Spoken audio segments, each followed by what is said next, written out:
Olá pessoal, tudo bem com vocês? Meu nome é Kérida, sou professora aqui do Instituto Monte Oreb e vamos dar a aula de hoje sobre hematologia, tá? Bom, hematologia, o que seria a hematologia? É o estudo de todas as estruturas do sangue, tá? Então nós vamos ver a estrutura histológica, né, de todas as células que compõem o sangue, a composição química e as propriedades físicas do sangue. Tá? Então, o que seria a ontogenia, né? A ontogênese é o desenvolvimento de um indivíduo desde a concepção até a maturidade desse indivíduo. Então, isso seria ontogênese. Então, a ontogênese da hematologia vai estudar o quê? O desenvolvimento do sangue, tá? Desde as primeiras semanas da gestação, né? Desde a concepção até o indivíduo maduro, tá bom? Então, nas primeiras semanas de gestação, o sangue é produzido lá no saco vitelínico, tá? É o principal local da hematopoese no embrião. E a hematopoese definitiva, ela vai ocorrer o quê? Ela vai derivar de uma população de células troncos, né, que são observadas desde a primeira vez na aorta dorsal do embrião. Tá? Então, esses precursores comuns às células endoteliais hematopoéticas nós chamamos de hemangioblastos. Tá? E esses hemangioblastos vão se alinhar no fígado e no baço do feto e também na medula óssea. Tá? Então, tanto o fígado, baço e medula óssea, de 6 semanas até 7 meses de vida fetal, vai estar produzindo o sangue do feto. E depois de 2 semanas após o nascimento, né, até 2 semanas na verdade, continua produzindo sangue, né, na criancinha lá no fígado e no baço, tá bom? Que até então seriam os principais órgãos hematopoéticos do bebezinho lá. Então, continuam, e eles vão continuar produzindo as células sanguíneas. Depois dessas 2 semanas, o fígado e o baço perdem essa função hematopoética, né? Aí constituindo o quê? A medula óssea sendo o principal sítio de hematopoese na criança e na vida adulta, tá bom? Então, ele vai ser o principal sítio hematopoético, né? De 6 a 7 meses de vida fetal até a vida adulta, sendo a única fonte de células sanguíneas. Então, o que seria o sangue? O sangue, ele é um líquido, né, que vai estar contido em um compartimento fechado, que é o sistema circulatório, composto aí por todos os vasos sanguíneos, tá? Ele mantém um movimento regular e unidirecional, ou seja, apenas numa única direção. Por quê? Porque tem uma contração rítmica do coração, né, e também das artérias, porque as artérias elas têm uma camada envolvendo a camada muscular, aonde o sangue vai passando e ela também vai tendo essa pulsação, ajudando o fluxo sanguíneo sempre nessa mesma direção, de uma maneira contínua, tá? Coloquei aqui a nível de curiosidade para vocês que o volume total de sangue de um indivíduo é em torno de 7% do peso corporal. Então, um indivíduo que tem 70 quilos, ele vai ter em média aí de 5 litros de sangue, tá? Então, quem tem mais peso ou menos peso vai ter mais ou menos sangue, mas sempre seguindo nessa média aqui de 7% do peso total, tá? Do peso corporal. Então, o sangue ele tem uma constância da sua composição química, tá? E também uma constância das propriedades físicas. Ele assegura o quê? Que as condições físicas as condições físicas ideais para o funcionamento das células, tá? E de todo o organismo.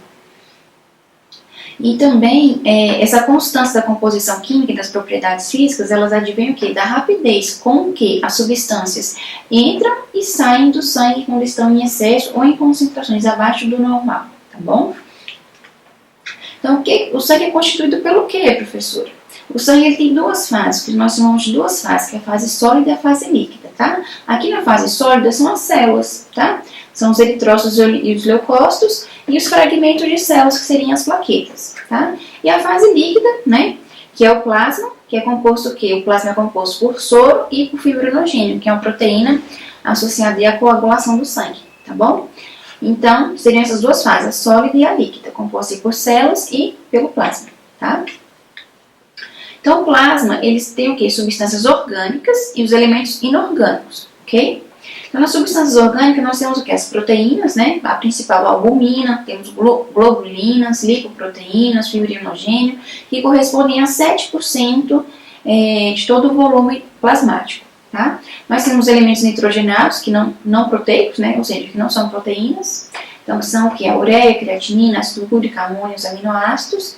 Temos o carboidrato, por exemplo, a glicose, né? Ela vai dissolvida aí no plasma, tá? Lipídios, como o colesterol, triacilgliceróis, fosfolipídios e ácidos graxos. E fora isso, temos as vitaminas e os hormônios também que ficam aqui dissolvidos nesse plasma, tá bom? Sendo carregados aí em suspensão nesse plasma. E os elementos inorgânicos, que correspondem a 0,9%, né? Ou seja, então menos de 1%, são aqui os cloretos, iodo, fósforo, potássio, sódio, magnésio, ferro, sulfatos, tá bom? Então, essa é a composição do plasma sanguíneo. Tá, e voltando lá para a fase sólida, né? Para os eritrócitos, nós vamos estudar cada célula, né, dessa fase sólida. Vamos começar aqui pelos eritrócitos, né, que são as mais conhecidas como hemácias. Então, os eritrócitos, eles são anucleados, tá? Toda vez na biologia a gente vê esse A vem de uma partícula de negação, tá? Porque não tem núcleo, né? Anucleados, ausência de núcleo, tá? Tem grande quantidade de hemoglobina, que a gente também vai estudar mais à frente, mas é uma proteína responsável pelo transporte de gases, tá? Fora isso, os eritrócitos eles não vão sair do sistema circulatório, tá? Eles vão permanecer somente dentro dos vasos sanguíneos.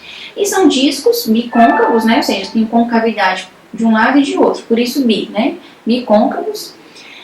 E tem a membranazinha plasmática em volta deles aqui, é composta por 50% de proteínas, 20% de fosfolipídios, 20% de colesterol e apenas 10% de carboidratos, tá? Então, como que é a estrutura desses eritrócitos? São estruturas flexíveis. Por que eles têm que ser flexíveis? Porque eles vão passar dentro de capilares muito fininhos, tá? Que vão sofrer deformação, porém não vão sofrer rompimento, não vão se romper, não vão sofrer lise. Então, a hemácia ela tem em torno aqui de 8 micrômetros de diâmetro, tá? Diâmetro, né? Que de 8 micrômetros, mas eles conseguem o quê? Se comprimir e passar por capilares de 3,5 micrômetros. É quase a metade, né? Quase. A metade aqui do diâmetro dela. Então, ela sofre essa compressão, né? Por isso ela tem que ser flexível para conseguir passar por dentro desse capilar, que é praticamente a metade, né? Mais da metade, na verdade, do diâmetro dessa hemácia, tá bom? E aqui é só uma estimativa. Então, essas hemácias elas ficam circulando várias vezes em todos os capilares do corpo, tá? Levando oxigênio e trazendo gás carbônico, né? Então, nessa microcirculação. Então, já foi estimado que a viagem completa ao longo da sobrevida, que um eritrócito vive em torno de 120 dias, né? Desde que é fabricado, lançado no sangue, e fica em circulação por até 120 dias. Nesses 120 dias, eles percorrem uma distância de em torno de 480 quilômetros, tá? Então, é muita coisa, né? E quais são as habilidades dos eritrócitos? Manter a hemoglobina na forma reduzida, na forma ferrosa, e manter o equilíbrio osmótico deste sangue, tá? Então, aqui eu coloquei nesse slide, só para vocês verem um pouquinho da bioquímica da membrana do eritrócito, tá bom? Que tem proteínas importantes para manter a forma bicôncava, tá? Temos aqui a glicoforina B, glicoforina C, glicoforina A, tá bom? Aqui são os fosfolipídios de membrana, tá bom? Aqui nós temos essas fibras de actina, tá bom? De tropomiossina, pectina, formando o quê? O citoesqueleto dessa membrana plasmática aqui do eritrócito, e essas fibras de proteínas aqui são responsáveis por fazer essa interação com as proteínas de membrana, fazendo o que? No que puxa, ele sofre aquela inflexão e consegue passar por aquele capilar, tá bom? Tem mais da metade do seu tamanho, né? Menos da metade, né? Tá, professora, entendi. E da onde que vem os eritrócitos, tá? Então, lá na medula óssea, nós vamos ter o quê? Uma célula pluripotente, tá? Pluri porque ela tem potencialidade de desenvolver uma pluralidade, vários tipos de células, tá bom? Então, é que vai se diferenciar em células linfóides e células mieloides multipotentes. Vocês vão ter acesso a esses slides, vocês vão poder ver com maiores detalhes, tá bom? Mas essa célula mieloide multipotente, que vai estar lá na medula óssea, ela vai se diferenciar em vários outros tipos de células progenitoras, tá bom? Uma delas vai ser a célula formadora de colônia eritrocítica, tá bom? E dessa célula aqui, ela vai sofrer aqui algumas modificações, que vai gerar o quê? O eritroblasto, que é uma célula precursora, vai vir antes, né, da hemácia ou do eritrócito, tá bom? A gente vai estudar em maiores detalhes aqui pra frente. Então, o que seria a eritropoese? É o processo de formação dos eritrócitos, tá? Então, em média, é lançado 10 elevado a 12, né? Então, é 10 mais 11 zeros, tá bom? 10 elevado a 12 novos eritrócitos por dia são lançados no sangue, tá bom? Isso é um processo extremamente complexo e regular, tá bom? Então, nós temos aqui as células-tronco, são aquelas células que eu mostrei para vocês aqui naquele slidezinho anterior, tá bom? Essas células-tronco vão gerar o quê? As células progenitoras, né, que é o CFU gen, que é o quê? É a unidade formadora de colônias, tá bom? Formadora de colônias o quê? Granulocíticas, eritróides, monocíticas e megacariocíticas, que são todas as células precursoras de todas as células sanguíneas, maduras.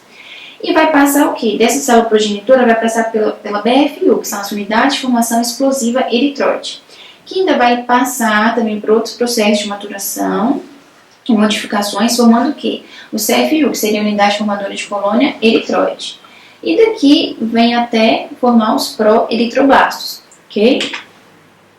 Tá, aí desse pró-eritroblasto ele é o quê? Ele é o primeiro precursor eritróide, tá bom? Então, é o primeiro precursor das hemácias, com estrutura identificável lá na medula óssea, tá bom? É uma célula grande, possui núcleo central, tá bom? Com nuclear cromatina levemente conglomerada.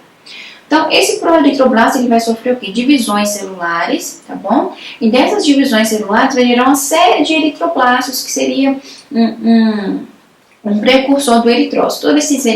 Essa palavrinha blastos na biologia é alguma célula ainda imatura que vai precisar sofrer alguma modificação, algum processo de maturação para depois virar a célula madura que desempenha a função real, tá bom? Então, é progressivamente menor, tá? Então, esse eritroblasto maduro, ele tem núcleo ainda, mas esse núcleo ele vai ser expelido, tá? Ainda quando elas estiverem ainda lá na medula. E o eritroblasto vai gerar o quê? Os reticulócitos, que ele ainda vai possuir alguma quantidade de RNA ribossomal, tá bom?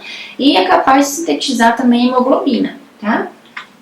Então, aqui dos reticulócitos que ainda tem RNA ribossômico, ele vai ser totalmente catabolizado, esse RNA ribossômico, tá? E daí vai surgir o quê? O eritrócito maduro, tá? Compreender essa sequência? Então, primeiro tem os eritroblastos, né? Que aí vai o quê? Vai expelir o núcleo, aí vai virar os reticulócitos. Nos reticulócitos, que ainda tem algum RNAzinho ribossômico, né?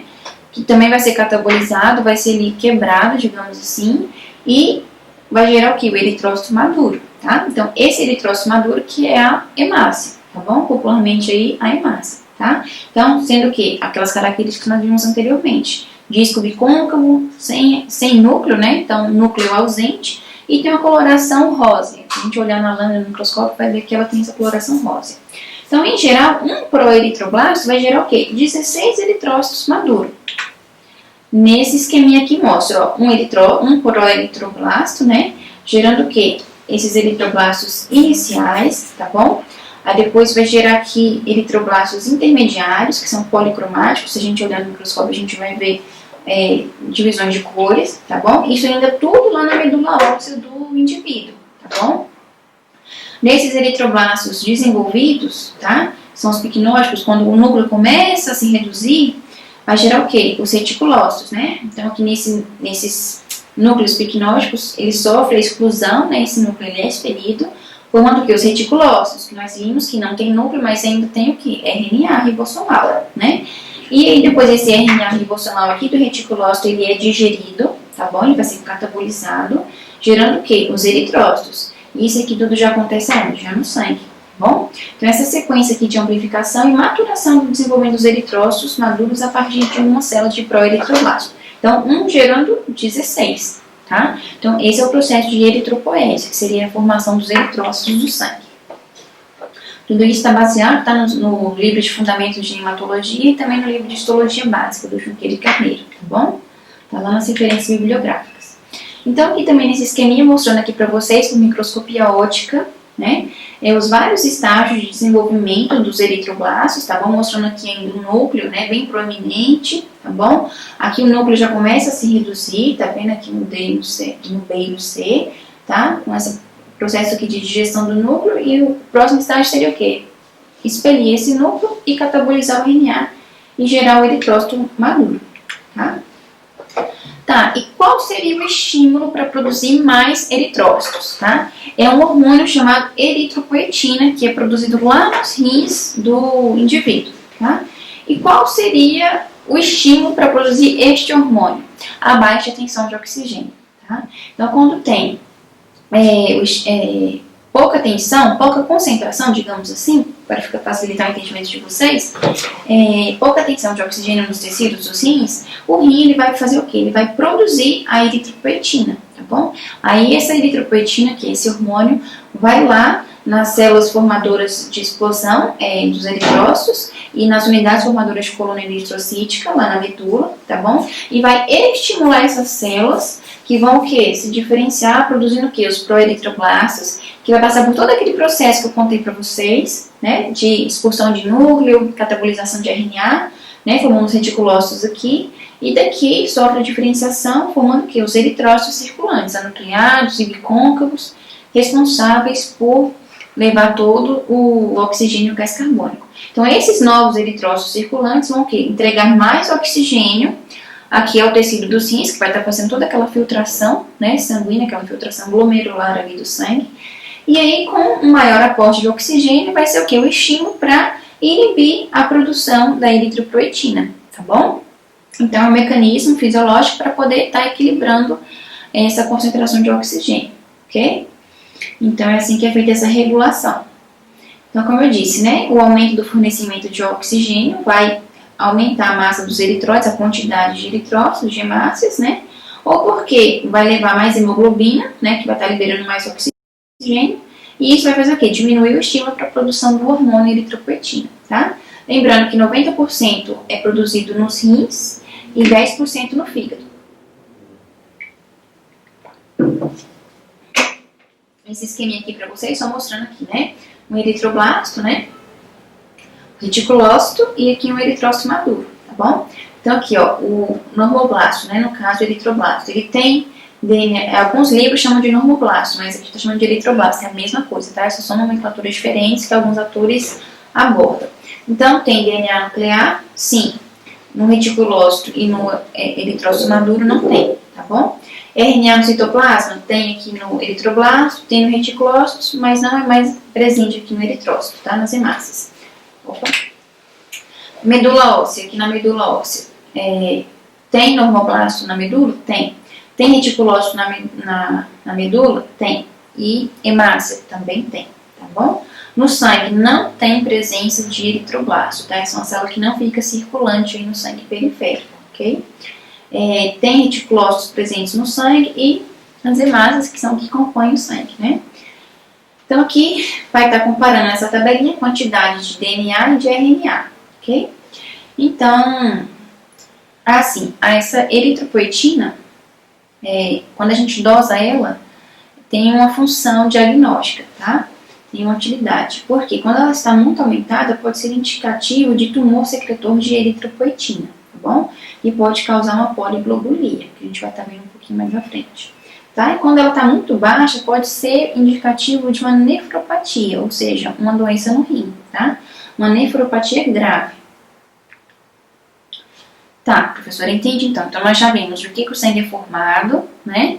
Como que os eritrócitos, que são as hemácias, são formados, qual é o estímulo para que ele seja produzido.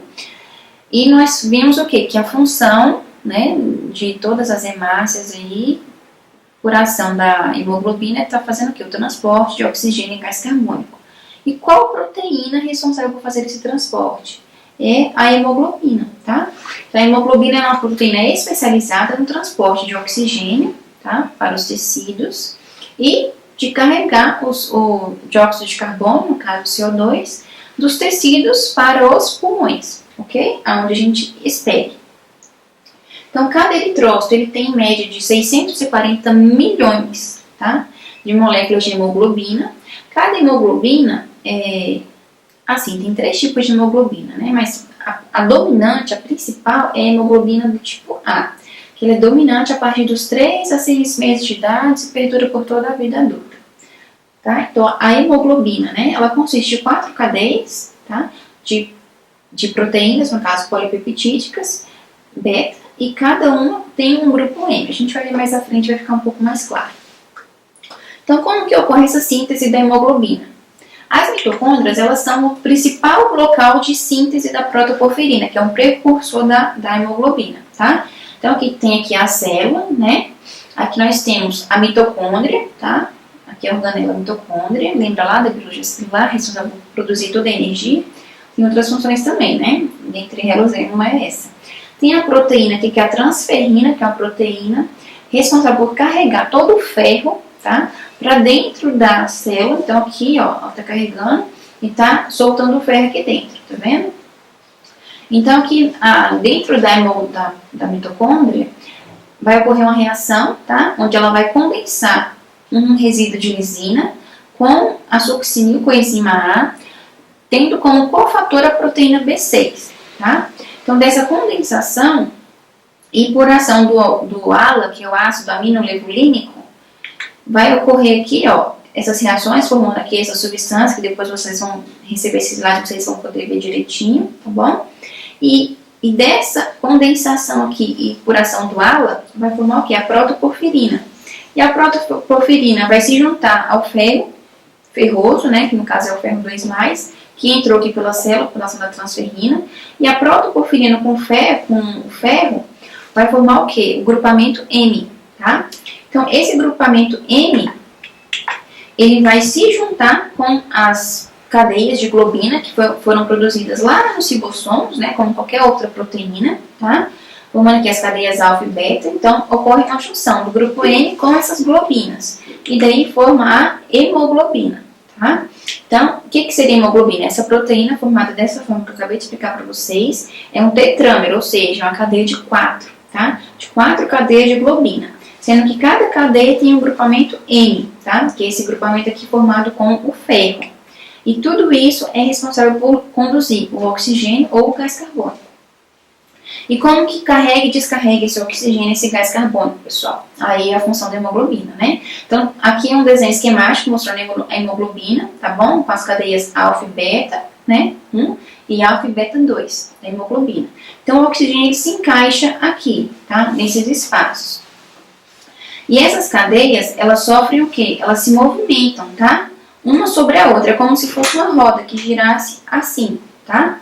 Então, no que ela se movimenta uma sobre a outra, libera esse oxigênio, tá? Então, aqui vai ocorrer esse meio giro, vai liberar esse oxigênio que está preso aqui.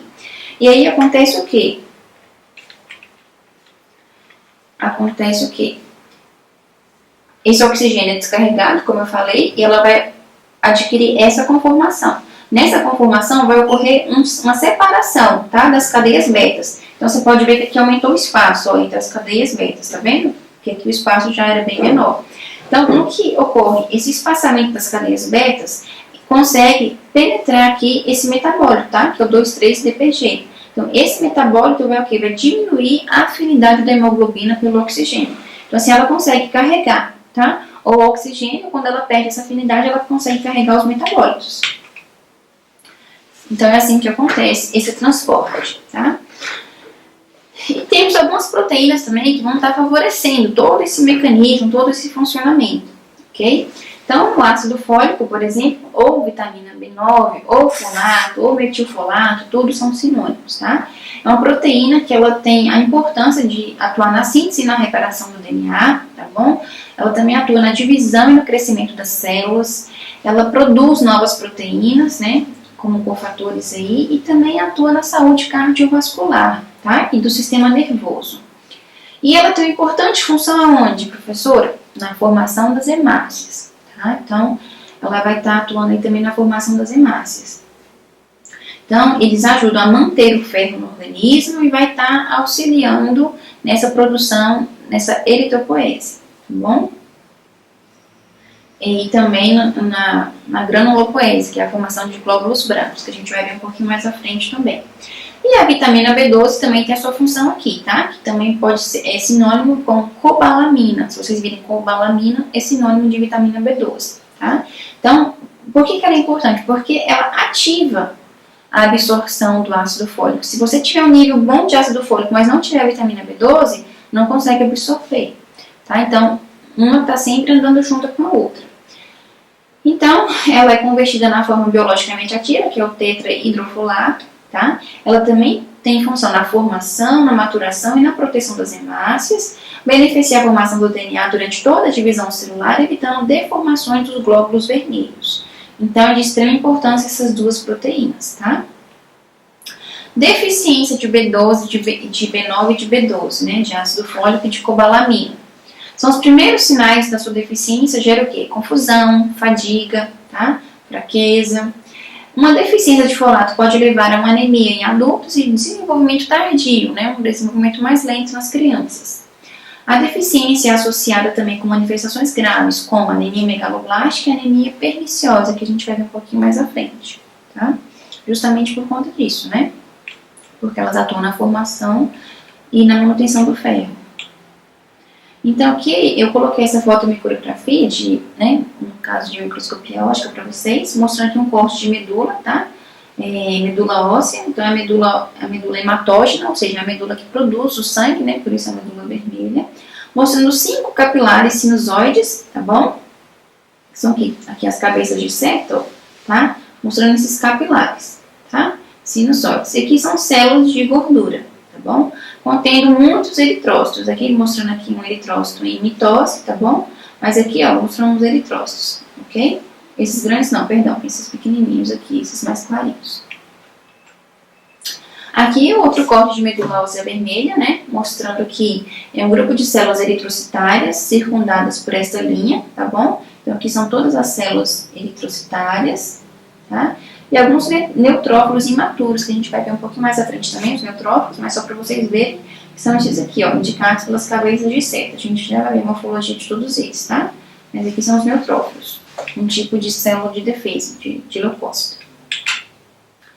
Aqui mostrando, né, a eritropoese, tá bom? Também aqui um corte de medula, mostrando aqui 4 mitoses indicadas pelas setas, tá vendo? Aqui é com separação aqui das cromátides, né, cromossômicas, tá bom? Mostrando aqui, ó, tá? Toda essa região aqui de mitoses, ok? A célula em divisão. Aqui tá em aumento. Aqui também fotomicrografia de medula óssea, né? Mostrando aqui as células eritropoéticas, né? Mostrando aqui indicada aqui pelas setas, perdão, tá? E uma célula em mitose, né? Uma célula aqui em mitose, justamente porque se dividindo. Aqui nós temos uma eletromicrografia, ou seja, a micrografia eletrônica de transmissão, de microscopia eletrônica, onde a gente consegue uma ampliação muito maior para a gente observar detalhes, né? Subestruturas. Então, também de medula óssea vermelha, aparecendo o quê? Eritroblastos em diversas fases de maturação indicados sucessivamente por E1, tá? Então, aqui está mostrando as fases de maturação. E1, E2, tá? E3 e E4, ok? À medida que a célula amadurece, a cromatina torna-se mais condensada e o citoplasma menos denso. Tá, e para a gente poder observar essas células em microscopia óptica, como que a gente faz? É a técnica do esfregaço sanguíneo, né? Coloca-se uma gota de sangue aqui no início da célula, tá bom? Da lâmina. E aqui a gente vem com a lâmina extensora, encosta nessa gotícula de sangue aqui, para ela poder o quê? Passar por toda essa extensão, né? E aí a gente vai fazer esse movimento com um ângulo de 45 graus, espalhando essa gota de sangue aqui, para formar o quê? Uma camada fina, para que seja possível, à luz do microscópio, ultrapassar essa película, né, de células aqui, e a gente conseguir enxergar no microscópio óptico, tá? Então aqui eu coloquei, essa foto foi retirada da própria internet, mostrando aqui um esfregaço de ruim qualidade, né, que não está de boa qualidade, né, onde que houve uma falha, muito espesso aqui, a luz não vai conseguir passar muito bem, a gente não vai conseguir enxergar com detalhes. E esse aqui é um esfregaço ideal, tá? Onde a gente não vê nenhuma falha e tem uma película fina aqui, sendo possível, então, visualizar isso na microscopia óptica, tá? Então aqui, nesse início, né, onde começa a fazer esse esfregaço, fica uma área mais espessa para observação, tá? Aqui já é uma área uma área boa para observar, tá? Onde a gente consegue ver os detalhes. E aqui já é uma área um pouco mais fina, onde já vai ter menos células. Tá, então agora a gente vai ver o que? As anemias. e as poliglobulias. O que são as poliglobulias, professora? Poli vem de várias, né? Então, é uma doença rara, caracterizada por excessiva quantidade de eritrócitos no sangue. Então, poli vem de vários globulinos. Então, a gente tem vários glóbulos no sangue, tá? Tem uma produção exagerada dessas células na medula óssea, por quê? Porque vai ter alguma disfunção podendo gerar a poliglobulia primária ou a poliglobulia secundária. Quais são elas? A poliglobulia primária tem causa não identificada, tá bom? Geralmente acomete mais adultos de 50 a 60 anos de idade, podendo ocorrer uma poliglobulia primária sem uma razão aparente, tá? E nessa produção exagerada dessas células pela medula, pode ser o quê? Alguma doença subjacente já conhecida que vai denominar poliglobulia secundária, tá? Isso aqui acontece como? Às vezes a pessoa vai para uma região de grandes altitudes, né? Então, lá em grandes altitudes tem menos oxigênio no ar, é um ar um pouco mais rarefeito. Aí vai estimular todo aquele processo que eu expliquei para você ter eritropoetina lá no rim, né? Porque vai ter uma baixa tensão de oxigênio. Pode ser uma resposta a alguma patologia broncopulmonar, tá? Pode ser efeito de uma malformação cardíaca. Pode ser efeito de intoxicação ou de alterações hereditárias que vão conduzir, né, vão levar a um defeito na hemoglobina. Ou presença também de certos tumores pode gerar essa poliglobulia secundária, ok? E as anemias, professora? O que são as anemias? É uma diminuição na taxa de hemoglobina, tá? Onde ela vai ficar abaixo do nível mínimo. Se estiver abaixo de 95% do intervalo de referência para aquela idade, para aquele sexo, e para aquela localização geográfica que o indivíduo mora, aí a gente considera uma anemia, tá? Então, a anemia ela pode ser dividida em 3 categorias fisiológicas. Pode ser pela produção de eritrócitos deficientes, pode ser porque o indivíduo perdeu sangue, ou porque está tendo uma destruição acelerada desses eritrócitos, né? Que a gente chama de hemólise, a lise das hemácias, além de uma capacidade da medula de compensar essas perdas. Então, está perdendo mais do que está sendo produzido. Eu coloquei essa tabelinha aqui, a gente vai estar estudando cada tipo disso daqui, tá bom? Então, a anemia ela pode ser microcítica ou hipocrônica, microcítica, normocrônica, normocítica, normocrônica ou macrocítica, normocrônica. Como assim, professor? Vamos explicar um por um, tá bom? Mas essa microcítica, micro vem de pequeno, né? Então, as células ficam menores, tá?